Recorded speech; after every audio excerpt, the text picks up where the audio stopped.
I wanted to make this video because, well, that's a nice picture.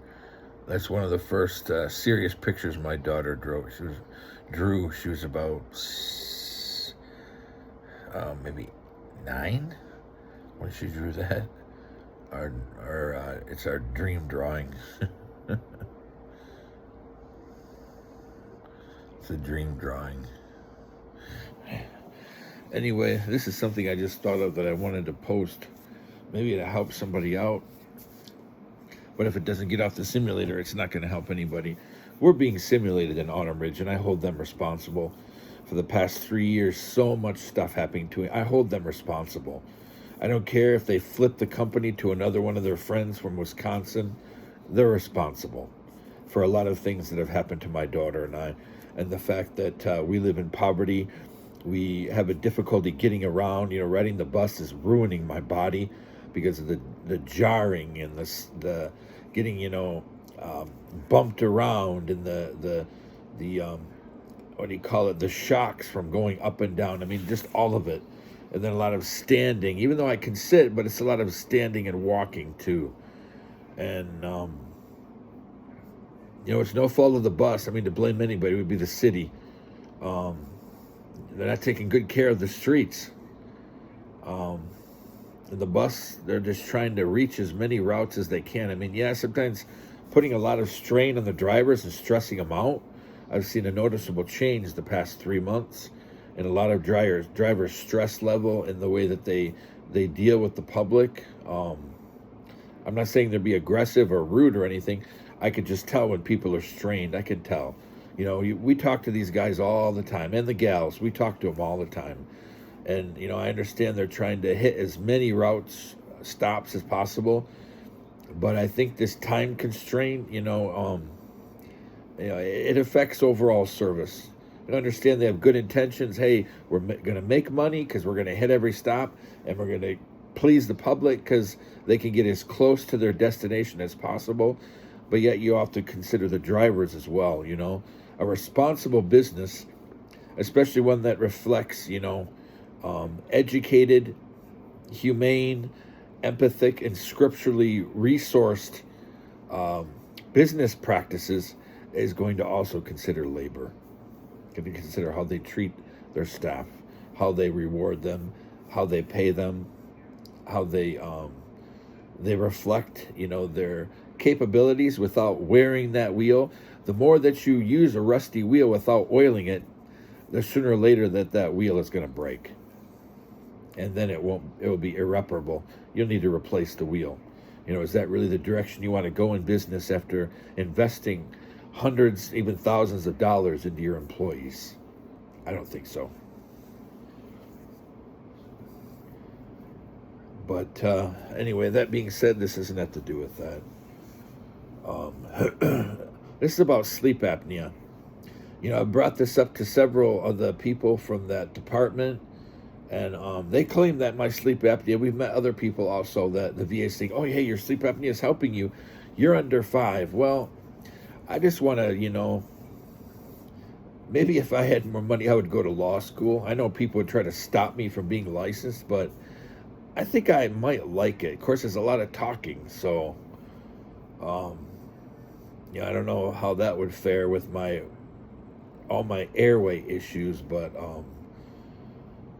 I think I would still like it, especially the deposing part. I think that would be fun because there's nothing I like better than to shred a liar apart. Proverbs 6:16.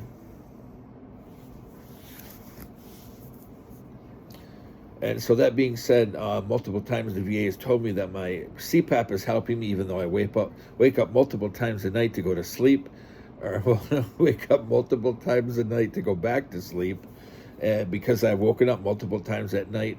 Everything from rolling on my back, which I can't breathe on my back, or I have to go to the bathroom, which is another sign of, people don't know this, but if you only go to the bathroom once or even twice, stretching it at night, that means that your sleep is more comparable than to somebody without a sleep disorder.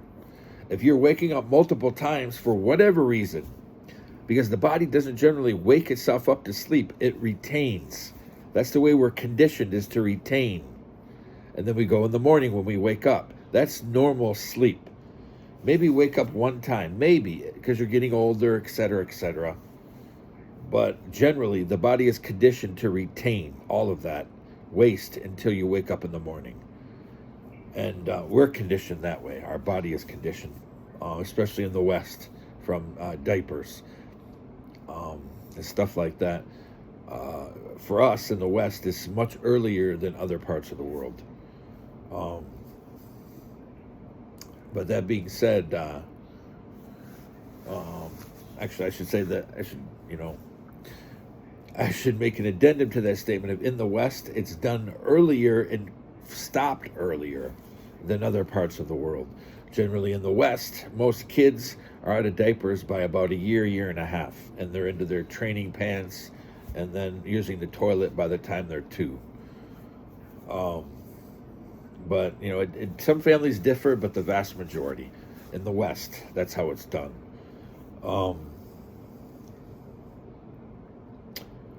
Some places earlier than us, other places later. But anyway, that being said, so if you're waking up multiple times a night, any more than 2 times to go to the bathroom, you're not sleeping well.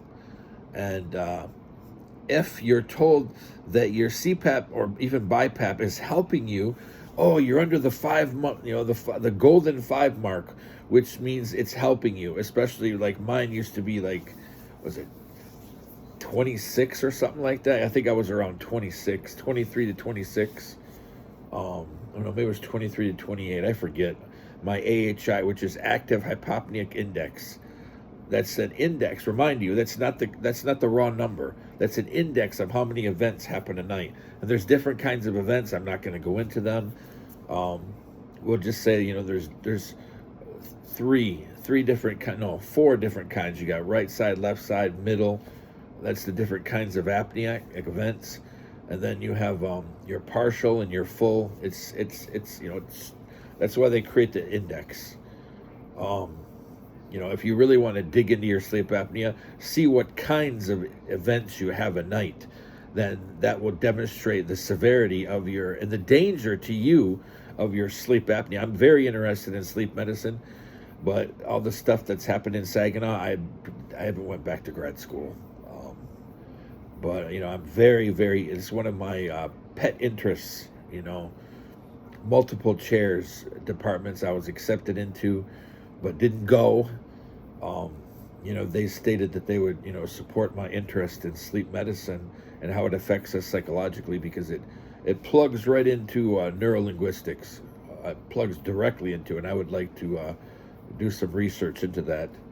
But especially when you consider the people who are diagnosed with certain things like bipolar disorder, manic disorder, schizophrenia, schizoaffective disorder, all of these disorders, severe sleep apnea and linguistic problems can mimic these mental disorders. These personality disorders, they can be mimicked by sleep apnea. I mean, it's a fascinating connection, but unfortunately, so much stuff has happened. I don't know if I will ever get a PhD or go into another master's program. I don't know. Maybe not. But Saginaw has gutted my life, absolutely gutted my life. But this video isn't about that. And it's affected the future of my daughters, and that really makes me angry. And there's no justice for my daughters. So like I've said in many videos, when the opportunity comes, whatever legal means, or shame a politician, or even the cops who've taken no reports, I will take it. I love cops, but I've had a couple of dozen cops that have ignored things that happened to my family, and I won't forget that. Neither will I forget veterans that, that they found it funny, the things that have happened to us, or even participated in it. I won't forget that either.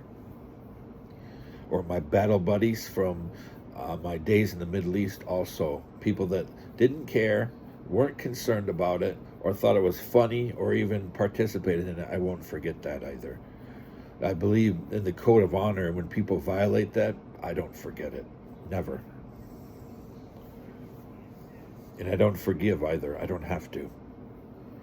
Because I believe in a God of justice as well. People have watered down Christianity to now the point where you can get beat up and it's okay. You can get killed and it's okay. Hey, you're a martyr now. You're definitely in heaven. You know who else we sound like when we make statements like that? I don't think I have to say.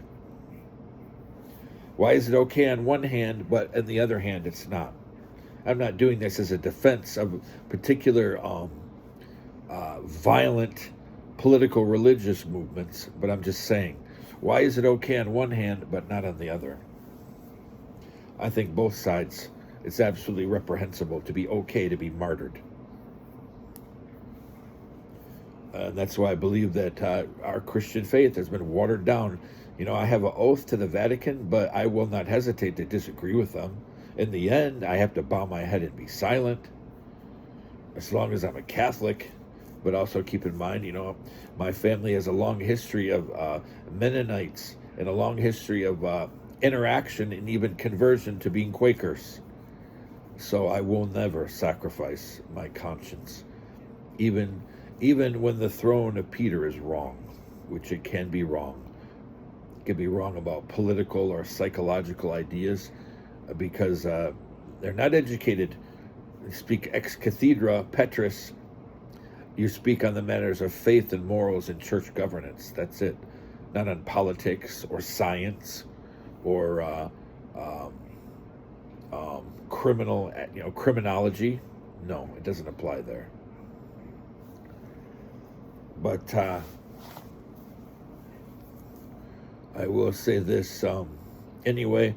So again, back to the topic here. If you're being told that your CPAP or BIPAP is helping you, you're below the golden 5, hey, you're doing great.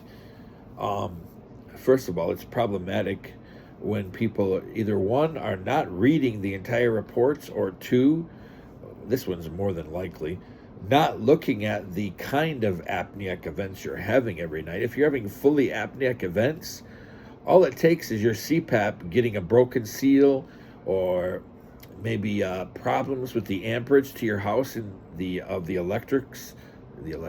electrical current is going to affect how that machine operates. It works in a very specific amount of voltage and amperage, and that starts to mess up the machine well. Or if your hoses start to wear out and there's a poor seal there or even a crack.